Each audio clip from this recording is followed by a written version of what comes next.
The Dulang Washer is set in 1890. It's a historical novel, and I hope I've done justice to the facts. If I haven't, then I apologize to anybody. It was sheer coincidence. I had planned 5 years ago to return to literature, to write. And I was in Perak when as I said, I came across a pamphlet writing about the appalling abuse of tin miners through opium. I was shocked. I couldn't believe that this was the way people treated people in those days. And so I began to research it. And when I read about the vast number of deaths of Chinese laborers, it appalled me. It was an appalling way to treat people.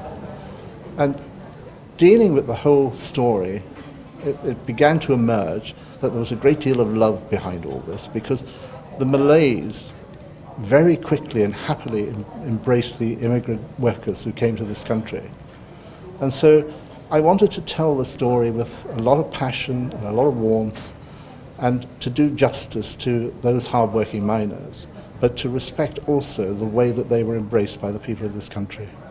This is where Ayesha is meeting Han Yi towards the end of the story. They walk together in awkward silence, as though accompanied by an uninvited stranger.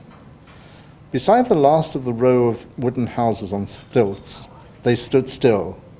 The dense jungle began here, and to Han Yi it looked fresh and unspoilt. Perhaps, he thought, because it had never been sullied by anything as intrusive as a mine. It's one of my favorite parts of the book. It is the unification of two races, the Chinese and the Malays.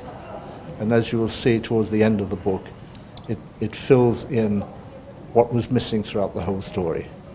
Yes, I'm in the throes at this moment in time of writing a second novel set in Malaysia, and it tells something of the history of the Tamils here. It's set in the mid-60s, early 70s, and it starts off in a plantation.